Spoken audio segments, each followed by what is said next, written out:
about the 1972 C10. I call this one the Big Gamer. But it's not just a pretty truck. We talked earlier about the exterior of the truck. We talked about the paint and body on it. We're talking about the interior on it. But the heart of this truck, it's about the performance. The cars that we build at City Classic Cars, I say you don't need no trailer. You can get them and go, baby. And so this one here is just like the rest of them. So we have here a 383 Stroker. Now this is set up like a mid-90s model engine. Those Vortex engines has fast burning heads, 700 R4 transmission, so you have that overdrive so you get out there on the highway. And when I get into the interior, I'll show you that the shift indicator, we changed the shift indicator out so that everything links up for that 700 R4 transmission there.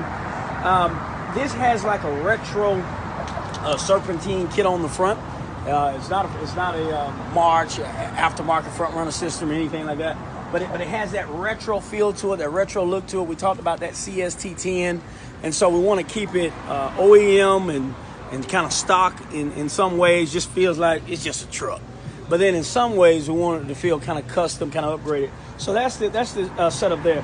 Also, another key thing that we do is we put these low car setups on them. That low car setup is beautiful. Now it's about a $200 product or something like that, but that setup is key, and it's nice and clean. Everything is true. You don't have to worry about a throttle setup and linkage kit that's not going to work properly. Now this vehicle here features a Holley versus the Edelbrock. So I'm asked all the time which one is better for mainstream use. Is it the Holley or is it the Edelbrock? If you don't know if you don't know the difference between a screwdriver and a Phillips head screwdriver, a flat head and a Phillips, then I'd tell you get the Edelbrock, because they're pretty much plug and play. You know, you just turn them all down. Anyway, they're pretty simple. But the Holley's for the guy who knows a little bit about mechanics, knows a little bit of the way around the truck. So maybe every week or every 2 weeks before he gets in it, he'll crank it up. Sounds a little bit different. Let him kind of adjust things for maybe 2 or 3 minutes, and then he's on his way. This is for the person who wants to kind of work on it, tinker on it a little bit, try to find that sweet spot. Holley allows you to kind of adjust there. You can play with the jets and things of that nature, the mixture a whole lot better than you can on the Edelbrock.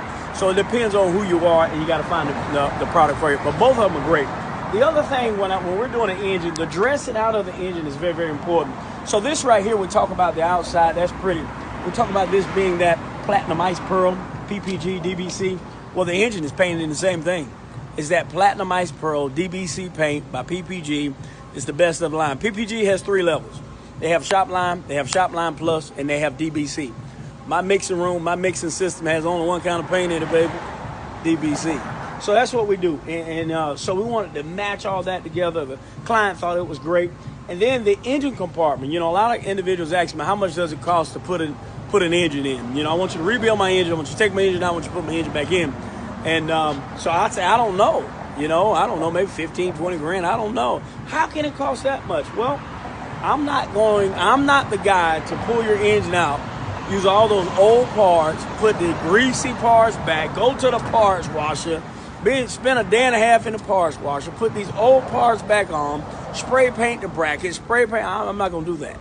The way we do it, we're going to take everything out, and then we're going to attack our canvas. And so when you see this vehicle here is full restoration, but even if it was a performance upgrade, it would be the same. We're going to address that firewall. We're going to address those fenders, and we want everything clean. We want everything true. And so that's what's going on here. But anyway, I want to stay with the performance on here. We have Headman headers, and Headman headers is a good, solid, mainstream header, you know. And so we have Headman headers on here. We have the dressing of, and I love these old engines, the dressing on this engine, we finished it in a black. So the breather and the valve covers, those Vortex styles with the screws going in, both of them say Chevy, and we went with a wrinkle look on that. And then on that air cleaner, we wanted something different. We wanted something kind of give the truck, when you pop the hood, it just kind of looks a little bit different. So you can see the air cleaner there. We wanted something just a little bit different. And that's kind of like old Cadillac style, something out of the late 40s or something like that. And so we wanted to go with that feel of it. And it protects the filter itself. It filters completely enclosed, which is always a great thing. Air flows in here and air flows there. So the functionality of it is great. and the overall look and scheme of it is great. And just look at the quality of that low car setup. Just look at the quality of that. So even little touches like, you know, that filler neck. We want to address that filler neck, deal with that filler neck, and do that. Now the other thing on this, as we talk about products, we have a purpose-built radiator for, what's this, Griffin, right? This one's Griffin. So this is a Griffin radiator that's made and designed for this 1972 truck.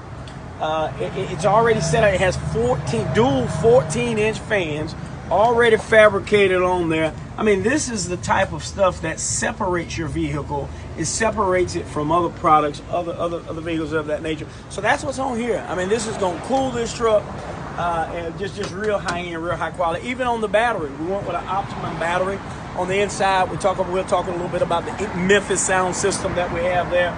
But the Optimum battery, it's a high-performance battery. It's giving you more standby power, and it's giving you more cranking amps. And so that's what we have there. Also, this truck has vintage air. So we have the condenser, the dry evaporator on the inside, has vintage air under the hood as well. So when you put all these products together, and then here you have wheel wood. There's a few systems out there, but when you get some of the economical versions, it's just not quite the same. And so we have wheel wood there, wheel wood brake booster, master cylinder, proportioning valve set up, because there's disc on front and there's disc on the rear.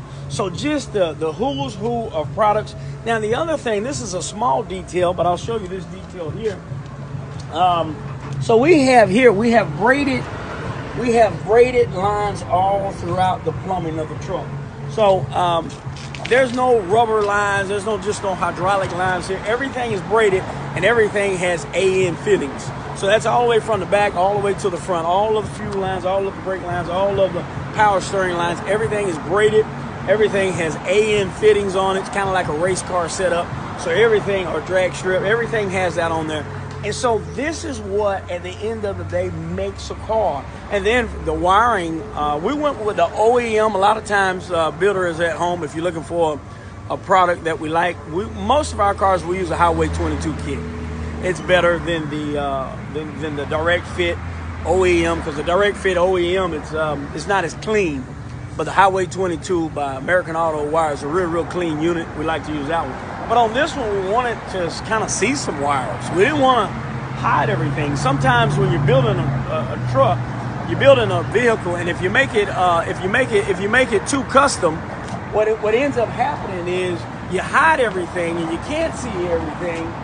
But I want to see it. You want to see some of the wires. You kind of want to see some of the plumbing. You want to feel some of the plumbing. You want to feel like 1972 in this truck. And so that's kind of what we've done here from an engine compartment. And we're really excited about this truck. It's going to be a real fun driver. It's going to be a show and go. But I just wanted to talk to you a little bit about the performance and the engine side of this truck. If you have any questions, give us a call back. We love to share with you some of the details. But again, thank the Burke family again, allowing us to build you a wonderful, pretty cool truck. 832-717-0774.